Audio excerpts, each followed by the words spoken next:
آپ اکیلے اپنی چارپائی پہ بستر کے اندر منہ دے کے بھی درد سے کہیں گے نا معاف کر دے تو وہ تو مہربانی بڑا ہے۔ میرے نبی پاک صلی اللہ علیہ وسلم مثال دیتے ہیں، فرمایا ایک آدمی صحرا میں جا رہا، صحابہ سے حضور خطاب کر رہے ہیں، فرمایا ایک آدمی صحرا میں جا رہا تھا، اس نے اپنی اونٹنی پہ کھانا پانی پیسے ہر چیز رکھی ہوئی تھی، صحرا تھا بہت بڑا، درمیان صحرا کے گیا تو تھوڑا سا سستانے کے لیے آرام کرنے کے لیے اونٹنی سے نیچے اترا۔ اب اس نے اونٹنی کی لگام اونٹنی کی نکیل اپنے سرہانے کے نیچے رکھی، ہاتھ کے ساتھ پکڑی اور سو گیا۔ تھوڑی ہی دیر کے بعد جب اس کی آنکھ کھلی تو دیکھا اونٹنی غائب ہے۔ صحرا میں وہ پیدل نہ آگے جا سکتا ہے نہ پیچھے جا سکتا ہے، نہ دائیں نہ بائیں، کھانے کو روٹی نہیں، پینے کو پانی کا قطرہ نہیں، تھوڑا ادھر بھاگا ادھر بھاگا، تھک گیا۔ کریم محبوب فرماتے ہیں وہ پوری طرح نڈھال ہو گیا اور مایوس ہو گیا، معاذ اللہ، مایوس ہو کے دوبارہ اسی جگہ آ کے لیٹ گیا جہاں پہلے لیٹا تھا، انتظار کرنے لگا کہ اب موت ہی آئے گی، آخری وقت ہے، اب نہ میں پیدل یہ صحرا کراس کر سکتا ہوں، نہ پیچھے جا سکتا ہوں، نہ کھانا ہے نہ پانی ہے، سوائے موت کے کوئی سہارا نہیں۔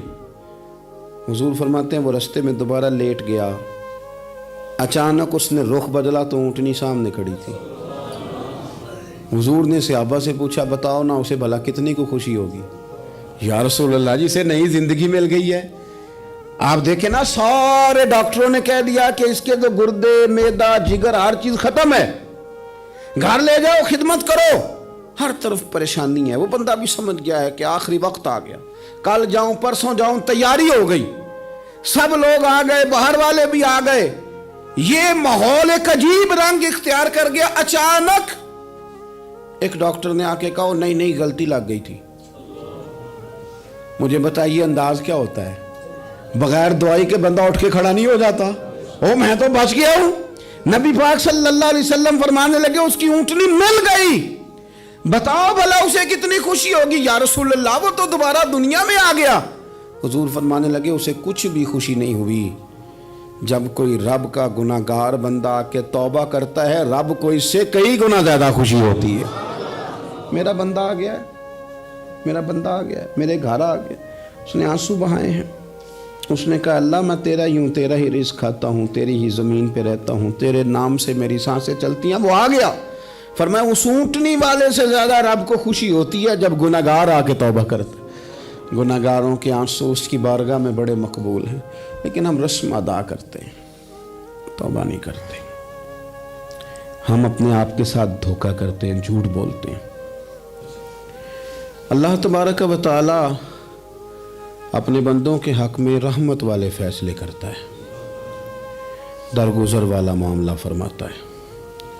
جگہ جگہ قرآن مجید میں اللہ تعالیٰ نے اپنے بندوں پر رحمت کرنے کا ذکر فرمایا ہے۔ ان اللہ یغفر الذنوب جمیعا، فرمایا بے شک رب تمہارے سارے ہی گناہ معاف فرما دے گا، تم نا امید نہ ہونا، وہ معاف کر دے گا تمہیں۔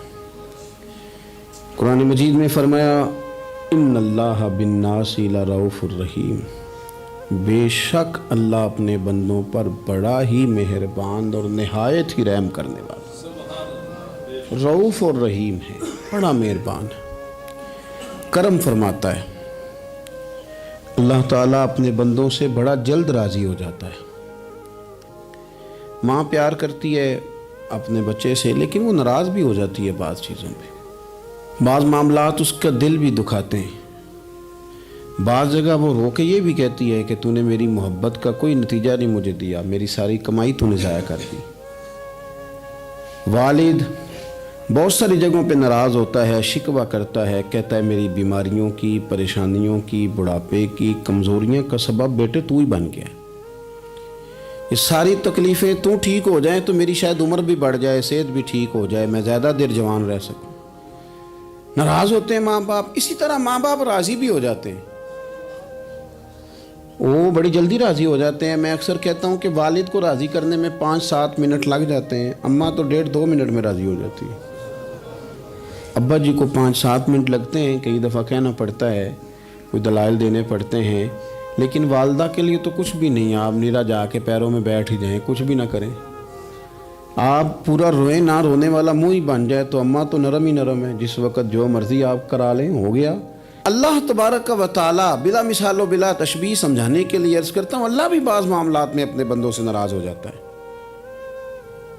وہ کہتا ہے میں تکبر کرنے والوں کو پسند نہیں کرتا، وہ کہتا ہے فسادی پسند نہیں ہے، وہ فرماتا ہے کہ راہوں میں کجی کرنے والے پسند نہیں ہیں، وہ فرماتا ہے کہ بدعہدیاں کرو گے تو میں صبح قیامت تم سے سوالات کروں گا۔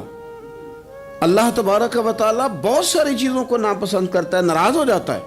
بلکہ نبی پاک صلی اللہ تعالیٰ علیہ وسلم نے فرمایا تم بات کرتے کرتے کوئی ایسا جملہ بول دیتے ہو کہ رب اتنا ناراض ہوتا ہے کہ تمہیں پتہ بھی نہیں ہوتا، تمہارے لیے جہنم کا فیصلہ کر دیتا ہے۔ اس لیے پہلے تولو پھر بولو، خود اپنے لفظوں کی تو تم پہرے داری کرو نا کہ میں کیا کہہ رہا ہوں۔ اور حضور یہ بھی فرماتے ہیں کہ اس کا دوسرا پہلو بھی ہے، بعض اوقات تم بات کرتے ایسا جملہ کہتے ہو وہ اتنا راضی ہوتا ہے کہ تمہارے لیے جنت کا فیصلہ فرما دیتا ہے۔ ان کاموں کی طرف بڑے جن سے اللہ راضی ہوتا ہے۔ میرے نبی پاک صلی اللہ تعالیٰ علیہ وآلہ وسلم نے ارشاد فرمایا، بعض احادیث میں لفظ یہ ہیں کہ اللہ اپنے بندوں کو دیکھ کے مسکراتا ہے جو اس کی شان کے لائق ہے۔ جس ترتیب سے ہم مسکراتے ہیں، جس ترتیب سے ہم روتے ہیں، جس ترتیب سے ہم کسی بات کا اظہار تشکر کرتے ہیں، خدا ان باتوں سے پاک ہے۔ اب بہت ساری حدیثوں میں آیا کہ وہ مسکراتا ہے، تو کیا مطلب ہے مسکرانے کا؟ تو علماء تفسیر نے لکھا ہے مسکرانے کا مطلب یہ ہے کہ وہ بڑا ہی راضی ہوتا ہے اپنے بندے سے، بڑا راضی ہوتا ہے، یہ مطلب ہے۔ ایک تو مسکرانے کا مطلب یہ کہ وہ بڑا راضی ہو گیا، وہ مسکرا دیا اپنے بندے پہ۔ اور ایک اس کا معنی خود نبی پاک صلی اللہ تعالیٰ علیہ وسلم نے بیان فرمایا۔ مسند امام احمد بن حنبل میں حدیث ہے، حضور سید عالم علیہ السلام سے صحابہ نے پوچھا یا رسول اللہ شہید تو بڑے لوگ ہوتے ہیں، شہیدوں میں افضل کون ہے؟ تو اللہ کے حبیب علیہ السلام فرمانے لگے وہ والا بندہ جو ڈٹ گیا تھا کافروں کے مقابلے میں، وہ ہلا نہیں، پوری طرح ڈٹ کے جو لڑا وہ شہداء میں افضل ہے۔ حضور فرماتے ہیں وہ جنت کے بالا خانوں میں سیر کرے گا اور رب اسے دیکھ کے مسکرائے گا، رب اسے دیکھ کے مسکرائے گا، اللہ تعالیٰ مسکراتا ہے اسے دیکھ کے۔ اور اگلے جملے میں حضور نے وضاحت کر دی، فرمایا جب رب دنیا میں کسی پر مسکراتا ہے نا تو اس کا معنی یہ ہے کہ قیامت میں پھر اللہ اسے حساب کوئی نہیں لے گا۔ جس پر اللہ دنیا میں مسکرا دیا اس سے کوئی حساب، تو وہ کام ڈھونڈنے چاہیے نا جس سے اللہ مسکرائے۔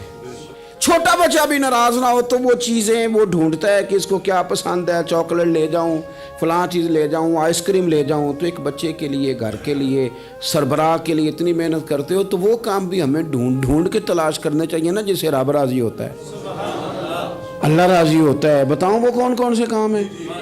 نبی کریم صلی اللہ تعالیٰ علیہ وسلم نے ارشاد فرمایا 3 لوگ ہیں جنہیں دیکھ کے رب مسکراتا ہے۔ یا رسول اللہ صلی اللہ علیہ وسلم وہ کون کون سے؟ تو محبوب فرمانے لگے ایک وہ بندہ ساری مخلوق سوئی ہے، آدھی رات ہے، رات کا پچھلا پہر ہے، اس نے اٹھ کے وضو کر لیا، مصلی پہ کھڑا ہو گیا خدا کی یاد میں، فرمایا اسے دیکھ کے رب مسکراتا ہے جو اس کی شان کے لائق ہے۔ مسکراتا ہے اللہ۔ یہ تو سونے کا ٹائم تھا، یہ تو گہری نیند آنے کا وقت تھا، رات کا پچھلا پہر۔ اور سننا میرے بھائی، میرے نبی پاک صلی اللہ تعالیٰ علیہ وسلم فرماتے ہیں جب مسلمان نماز کے لیے صفیں بناتے ہیں نا، ترتیب لگ رہی ہوتی ہے، اب اللہ کی بارگاہ میں کھڑے ہوں گے، قیام کریں گے، رکوع کریں گے، سجود کریں گے، فرمایا جب مومن صفیں بناتے ہیں تو رب دیکھ کے مسکراتا ہے، مسکراتا ہے۔ کمال ہو گئے عروج بندگی کا، جب بندے کو دیکھ کے رب مسکرائے، خدا بندے سے خود پوچھے بتا تیری رضا کیا ہے، مسکراتا ہے۔ اور میرے نبی پاک علیہ السلام فرماتے ہیں جب مجاہد جہاد کے لیے صفیں سیدھی کرتے ہیں، آج تو یہ رب کے نام پہ مرنے ہی آ گئے، یہ صفوں میں کھڑے ہوں گے، ترتیب سے لڑیں گے، ترتیب سے گلا کاٹیں گے کافروں کا یا شہادت لیں گے۔ فرمایا جب جہاد کے لوگ صفیں بناتے ہیں تو رب انہیں دیکھ کے مسکراتا ہے۔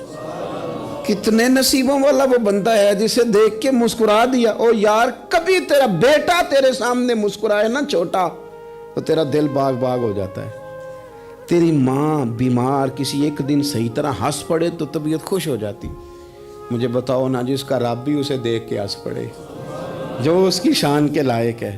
کیا اس بندے کے نصیبیں ہیں, کیا اس کے مقدر ہیں. آپ اس مقام پر اپنے آپ کو لائیں. اب دیکھیں نا یہ حدیث آپ نے سن لی. اب ہم نے نا اس طرح صفحے نہیں بنانے جس طرح ساری دنیا. اب ذرا صفحے بھی شوق سے بنائیں گے. آپ ذرا تھوڑا سا شوق پیدا کریں گے. بھئی یہ تو میں وہ کام کرنے لگا ہوں جسے دیکھ کے رب مسکراتا ہے. نبی پاک صلی اللہ علیہ وسلم نے فرمایا جب کوئی بندہ توبہ کرتا ہے نا, ہم توبہ کا رٹا لگاتے ہیں, یا اللہ میری توبہ یا اللہ. اور توبہ کا تو مطلب یہ ہے کہ پچھلے گناہوں سے پکی توبہ, آج کے بعد یہ غلطی نہ کرنے کا پکا وعدہ. آج کے بعد رشوت تو نہیں نہ لے گا, ملاوٹ تو نہیں نہ کرے گا, یہ توبہ ہے. اور اگر سارے کام اسی طرح کرنے تو پھر یہ توبہ کا رٹا ہے, تو جتنا مرضی لگاؤ. حضرت علی بن ربیعہ رضی اللہ تعالیٰ عنہ فرماتے ہیں میں مولا علی کے ساتھ تھا, مقام حرہ کی طرف جا رہے تھے. حضرت علی نے ہاتھ اٹھا کے دعا مانگی ہماری تعلیم کے لیے, ورنہ حضرت علی ہم صحابہ کو محفوظ عن الخطا تو مانتے ہیں نا. ہاتھ اٹھا کے کہا اے اللہ ہمارے گناہ بخش دے, تیرے علاوہ کوئی معاف کرنے والا نہیں. اور پھر حضرت علی آسمان کی طرف دیکھا اور دیکھ کے نا حضرت علی بن ربیعہ کو تو مسکرائے.